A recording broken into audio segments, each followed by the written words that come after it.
قال الله سبحانه وتعالى في كلامه القديم الفرقان المجيد يا أيها الذين آمنوا قوا أنفسكم وأهليكم نارا صدق الله المولانا العلي. மேலான அல்லாஹ்வின் நல்லடியார்களே, அல்லாஹு சுப்ஹானஹு வ தஆலா நம்முடைய குழந்தைகளை நமக்கு அருட்கொடைகளாக கொடுத்திருக்கிறான். அந்த குழந்தைகளை பெற்றவர்களுக்கு சில பொறுப்புகள் உண்டு. அந்த பொறுப்புகளை அவர்கள் முறையாக நிறைவேற்ற வேண்டும். எல்லோருக்கும் ஒரு பொறுப்பு இருக்கிறது. அந்த பொறுப்புகளை பற்றி கேட்கப்படுவீர்கள் என்ற அடிப்படையில் பெற்றோர்களுக்கான பொறுப்பு அவர்களை குழந்தை பருவத்திலிருந்து மார்க்க நெறிமுறைப்படி வளர்ப்பது, அவர்களுக்கு தீனை சொல்லிக் கொடுப்பது, இவையெல்லாம் ஒரு பெற்றோர் மீது இருக்கக்கூடிய மிக முக்கியமான பொறுப்புகள். நல்லொழுக்கங்களை பெற்றோர்கள்தான் அவர்களுக்கு ஊட்ட வேண்டும். இன்றைக்கு தடமாறுகிற வாலிபர்கள், தடம் புரண்டு விடுகின்ற யுவதிகளுக்கான காரணிகளாக நாம் பலவற்றை சொல்லுகின்றோம். உண்மையில் பெற்றோர்களின் வளர்ப்பு சரியில்லை என்பதுதான் யதார்த்தமான ஒரு உண்மை. எனவேதான் நபிகள் பெருமானார் ஸல்லல்லாஹு அலைஹி வஸல்லம் சொன்னார்கள், குல்லு மௌலூதின் யூலது அலா ஃபித்ரத்தில் இஸ்லாம்.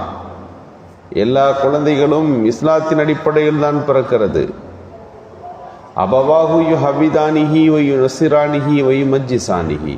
அவருடைய பெற்றோர்கள் தான் அவர்களை யகூதிகளாக, கிறிஸ்தவர்களாக, மஜூசிகளாக மாற்றி விடுகிறார்கள் என்று சொன்னார்கள்.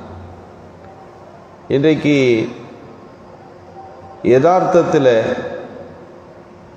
21ஆம் நூற்றாண்டினுடைய வேகம் எதையும் மறைப்பதற்கு இல்லை, எல்லாம் வெட்ட வெளிச்சமாக அந்த குழந்தைகளுக்கு முன்னாலே காட்டப்படுகிற ஒரு காலம்.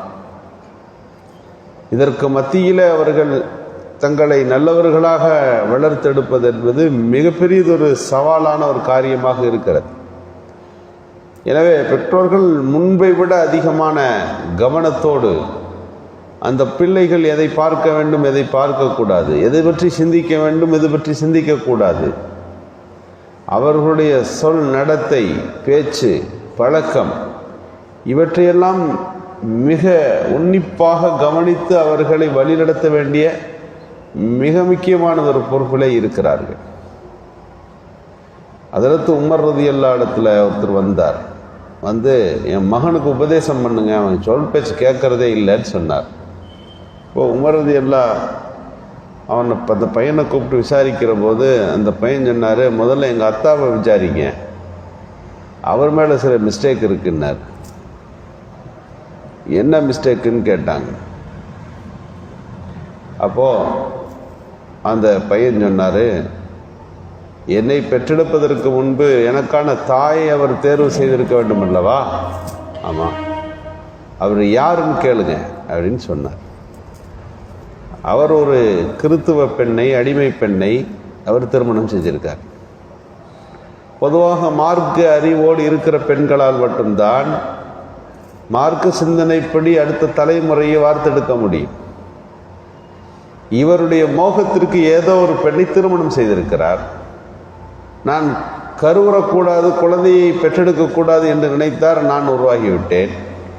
எனக்கு பெயர் வைத்தார் மலவண்டு என்று. என் பெயர் அதுதான். நான் வளர்கிற போது எனக்கு மார்க்கத்தை கொடுத்திருக்கணும், அதையும் செய்யலை. எந்த கடமையும் நிறைவேற்றாமல் இவருக்கு நான் ஒழுக்கத்தோடு நடக்க வேண்டும் என்று இவர் எதிர்பார்ப்பது எந்த விதத்தில் சரியாகும் என்று கேட்டார். உண்மை அதுதான்.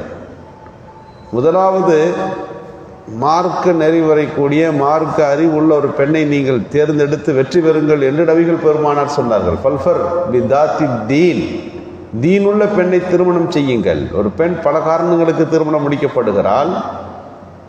ஆனால் நீங்கள் மார்க்க அறிவுள்ள ஒரு பெண்ணை நீங்கள் முடித்தால் உங்களுடைய சந்ததிகள் மார்க்க நெறிமுறைப்படி வளருவார்கள். இன்றைக்கு அங்கிருந்து தொடங்குகிறது ஒரு குழந்தை வளர்ப்பினுடைய தொடக்கம். ஒரு பெரியவர் மரணிக்கின்ற போது உங்களுக்கு நான் செய்த உபகாரங்கள் இல்லை உயர்ந்த உபகாரம் எது தெரியுமா என்று கேட்டார். பிள்ளையெல்லாம் தெரியலன்னு சொன்னப்போ, உங்களையெல்லாம் பெற்றெடுப்பதற்கு முன்பு உங்களுக்கான தாய் யாராக இருக்க வேண்டும் என்று நான் முடிவெடுத்தேன். அந்த பெண்ணின் பண்பு தான் உங்களிடத்தில் வரும்.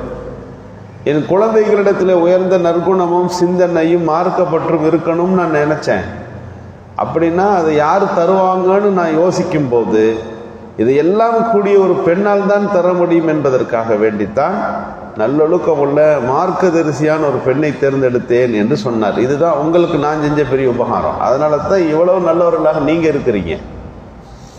உண்மையில் அங்கிருந்து தொடங்குகிறது ஒரு குழந்தை வளர்ப்பினுடைய அடிப்படை. நல்ல பெயரிட வேண்டும். இன்னைக்கு பெயரை பற்றி சொல்ல வேண்டியதே இல்லை. சமீபத்தில் ஒரு பேர் கூப்பிடப்பட்டது. அந்த பேர் நிஃபாஸ் அப்படின்னு கூப்பிட்டாங்க. நிஃபாஸ் அப்படின்னா அழகாத்தானே இருக்குது.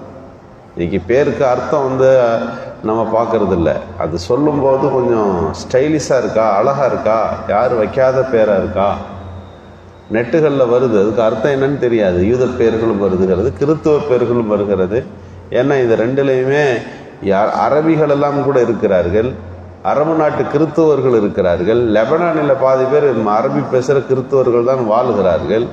இஸ்ரேலுக்குள்ளே போனால் அரபிய இஸ்ரேலிகளும் இருக்கிறார்கள், எல்லாம் அரபி பேசுகிறாங்க. அவங்க பேர் எப்படி வைப்பாங்க? அரபியில் தான் வைப்பாங்க. அது கொஞ்சம் ஸ்டைலாக இருக்குது, நெட்டில் வந்துடும். அந்த பேரை நம்ம வச்சிட்றோம். நிஃபாஸ் அப்படின்னு அழகாக கூப்பிட்டார். அதுக்கு என்ன அர்த்தம் தெரியுமா? பிரசவகால ரத்தம்னு அர்த்தம். ஆனால் சொல்லும்போது அழகாக இருக்குது, ஆனால் அர்த்தத்தை பார்த்தீங்கன்னா அது ரொம்ப அபத்தமாக இருக்குது. பெயரிலும் ஒரு மனிதனுடைய குணத்திலும் சம்பந்தம் இருக்கிறது.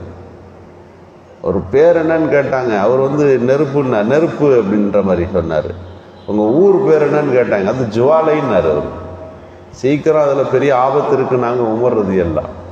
பேரோடு அவருடைய சப்ஜெக்ட் ஜாயிண்டாக இருக்குது.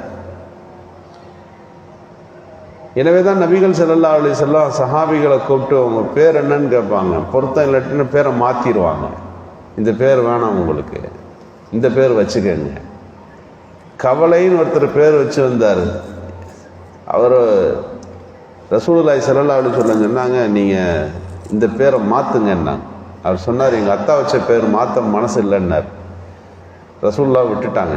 அவருடைய பேரர் சய்யித் இப்னு முஸையப் சொல்லுகிறார், எங்களுடைய 2-3 தலைமுறை ஃபுல்லாக கவலையாகவே வாழ்கிறோம். எல்லாம் இருக்கும், ஆனால் கவலை போக மாட்டேன்னுது. ஏன்னா எங்கள் அத்தா என்னுடைய பாட்டனார் வச்ச பேர் கவலை. ரசூலுல்லாஹ் சொல்லும் போதே அந்த பேரை மாற்றிருக்கணும். மாற்றாததுனால எங்களுக்கு அந்த பெயரின் தாக்கம் எங்கள் ஃபேமிலியில் குடும்பத்தில் 2 தலைமுறையாக வந்துக்கிட்டு இருக்குதுன்னு சொன்னாங்க. அப்போ இங்கே நாம் கவனிக்க வேண்டியது பேருக்கும் ஒரு மனிதனுடைய குணத்துக்கும் நடத்தைக்கும் சம்பந்தம் இருக்கிறது. எனவே குழந்தைகளுக்கு நல்ல பெயர்களை வளர்க்க வேண்டும். அவர்கள் பேச ஆரம்பிக்கின்ற போது லா இலாஹ இல்லல்லாஹ்வை சொல்லிக் கொடுக்கின்ற நாம் அவர்களுடைய ஒவ்வொரு கட்டத்திலும் மார்க்க நிலைப்பாடுகளை கவனித்து கொண்டே வர வேண்டும். இதெல்லாம் பெற்றோர்கள் செய்ய வேண்டிய கடமைகளாக இருக்கின்றன. பிள்ளைகள் பெற்றோருக்கு செய்ய வேண்டிய கடமைகள் என்ன என்று பேசுவதற்கு முன்பு பெற்றோர்கள் தன் குழந்தைகளுக்கு ஆற்ற வேண்டிய கடமைகள் என்ன என்பது குறித்து நாம் சிந்திப்போம் என்று சொன்னால் வளர்கிற அடுத்த இளைய தலைமுறை சிறந்தவர்களாக வளர்வார்கள் என்பதில் சந்தேகமில்லை. அல்லாஹு சுப்ஹானஹு வ தஆலா அந்த கடமையை நிறைவாய் செய்கின்ற நல்ல தௌஃபீக்கை நம் அத்தனை பேருக்கும் நசீபாக்குவானாக.